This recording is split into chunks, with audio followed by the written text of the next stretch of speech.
Hey guys, welcome or welcome back to my YouTube channel. I hope you all are doing good.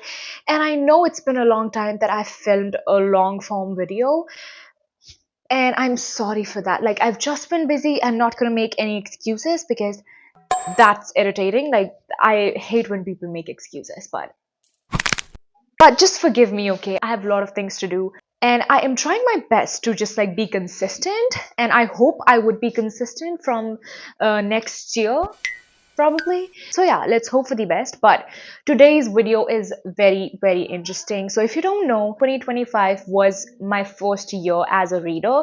So like I was very new to reading, very new to books, and I have never been a reader. I didn't read in my childhood. I just read like academic books. So this was very new to me, and it was the best year of my life if I just take it like as how many books I read. I think I read like over 50 books. That is a very high number for me. So I'm very impressed.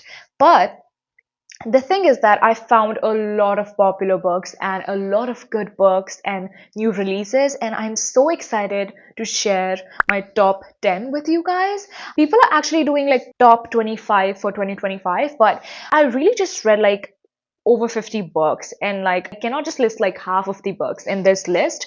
So I thought that I would do a top 10 and it would be interesting, I hope. So let's just start from number 10 and watch till the end to know what is my top number one book of this year. So on number 10, I have The House Across the Lake by Riley Sager. If you watch my videos, you know I love this book. No, actually, I don't think I mentioned this book in my videos because I actually filmed a video related to this book. Okay, I don't even know if I like filmed it and posted it or if I just like deleted it. So figure it out by yourself, but this book is so freaking good. I don't know how much I think I rated this book like 4.5 or even higher than that. When I first finished it, I remember it so well that it was a 5 stars, but then I like lowered it. If you want a good thriller that is not like all the typical thrillers and it's very unique, you have to read this. This is one of my favorite thrillers of the year. And on number 9, I have Part of Your World by Abby Jimenez. Now, this is a romance book, and this was the first romance book that I ever read because I am not a romance reader. Like, I don't typically like reading romance so often. I am more of like a thriller or fantasy reader. It's kind of like a typical romance book. I don't think avid romance readers who like read a lot of romance books would enjoy this book as much as I did because this was my first. So I was just like very new to romance and I was just like, wow, this is awesome. I think I gave this book like a 4.75 stars, but it was so good. If you have not read any of Abby Jimenez's books, I love this book. So you can read it if you want. Then on number 8, on number 8, I have another romance book, which is One Golden Summer by Carly Fortune. I think this is a new release. Yes, this was released this year, and it was perfect. Like, this is the perfect romance book. I loved this book, apart from just like one single thing, like a minute thing, but I loved this book. I actually like have no idea. I cannot explain to you guys like what these books are about because I am bad at explaining the plots of the book. But considering my profession, like the thing that I'm doing, I'm actually talking about books on YouTube. I just have to improve my skills. But anyways, this is a romance book, and this book just I read it during, I think, June, and it was the perfect book for like summer. If you go on a beach and you want to binge read a book, this is the perfect pick. I loved this book so much. Like, I love these kind of romance books. Like, when you have like a little bit of past, and the guy is so cute in here. The guy is like a golden retriever type of energy, and he notices every single thing about the female main character, and we love that in a man. So yeah. On number 7, we have another romance book, which is Happy Place by Emily Henry. This was my first Emily Henry book that I read, and I loved it. I loved it so much. This is also about like people having a past, and they like these two people dated in the past and then they broke up, but they have to pretend that they're dating in front of their friends. So it's like fake dating and it's forced proximity. Love that. Love those two things in a book. So this was this was very emotional. Like this was not like a happy romance book, but I loved it. Like I love these kind of books when you have a little bit of trauma in there. I love crying for fictional characters. Call me a psychopath, but I love it. Now, on number 6, we have another romance book. There are a lot of romance in here, and I just said that I don't really read romance genre. This is really ironic, but I just love, like, I don't read much romance, but when I read it, it just stays with me. So yeah, this is The 7 Year Slip by Ashley Poston. This is about magical realism, time travel, and I loved it. Like, this was so freaking good. If you are also like new to the romance genre and you don't want like that typical romance thing where like there are two characters, they'll fall in love and then it would be a happy ending or a sad ending, you can pick this book up because this is so unique, and the concept of this book was so unique because the female main character has this apartment which travels time. Like it can go 7 years in the future or 7 years in the past. So that is really so interesting. You have to read this if you have not. So yeah, on number 5, we have A Good Girl's Guide to Murder. Actually, I would recommend the whole trilogy. So consider this as like 3 books because this series is just so freaking good. I started this YouTube channel from this book. Like I started this YouTube channel vlogging my journey reading this book.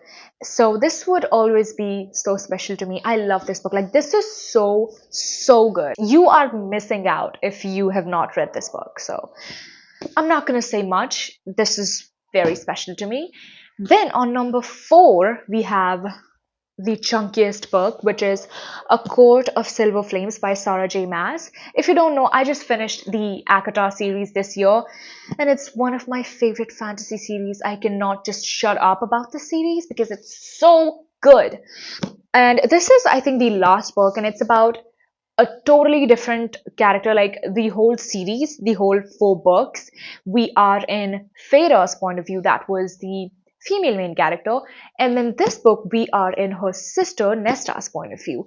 And so many people hate Nesta for no reason. I just think like if Nesta was a boy, everyone would have been so crazy about him. But just because she's a girl, people are like, oh my god, she's like so rude, she's so dramatic, like she doesn't care. And bro, she has trauma and she is mean because she has a reason to be mean. And her character development in this book was top notch. Like, I loved her character. And the ending, I literally cried. Like, I was sitting in the library, I was reading the ending of this book, and I was crying my eyes out. It was embarrassing, but it was the best experience of my life. So, yeah. On number 3, we have none other than Powerless by Lauren Roberts. I never shut up about this book, and I never will, because this is the first fantasy or romantasy book that I ever read, and this is so special to me. And look at my tabs.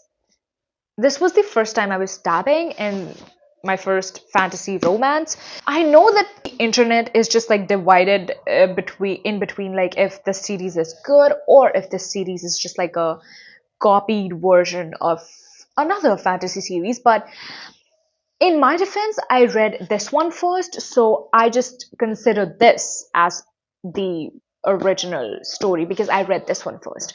I don't know if I'm making sense, but yeah, this book is so good. Not only this book, I think this whole series is just so special to me. So yeah, this is your sign to pick this book up if you want to read it. If it's in your TBR, pick this book up. We finally have our top 2, guys. So hold your breath because on number 2, we have Atmosphere by Taylor Jenkins Reid. Again, my first book by this author, and I loved this book. Like, this was, I think, a book that was very out of my comfort zone. I never read like women's fiction or literary fiction, but I loved this book so much, and I think I actually fell in love with the genre and the author too. Like, this is so good. This is about like this is a romance between two women who were, I think, in 1980s, and they worked for NASA. So it's just, it has all the things that I would want to read in a book. So I just loved this book, and it's so emotional, it's so heartwarming and heartbreaking at the same time. And now for my top favorite, top number one book of 2025 is A Court of Mist and Fury by Sarah J. Maas. This is the second book in the ACOTAR series, and it's literally the best. Like, I fell in love with these characters. I fell in love with Rhysand, which is the male main character. I love him so freaking much. Like, he would be my top number one book boyfriend ever, and no one will ever take his place because he's just so special to me. And the one thing that I really liked about Rhysand is that he never controls his woman. Like, he never controls Feyre. Even if like he knows that she's making a bad decision, or like he has the power to like order her or like control her, but he never did, and he never will. Like, he always respects her decision and her opinions, and I love that. I literally love that in a man. So this is my top number one book of this year, and I loved it. I wish I could reread the series, but it's so long. I don't know, but I would probably reread it in a few years or in many years. But these were all the books that I loved this year. These were my top 10s. And if you guys have read any of these books, please tell me in the comment section, because I would love to talk to you. Yeah, I hope you guys enjoyed watching this video, and if you did, don't forget to like, share and subscribe, and I would hopefully see you soon in the next one.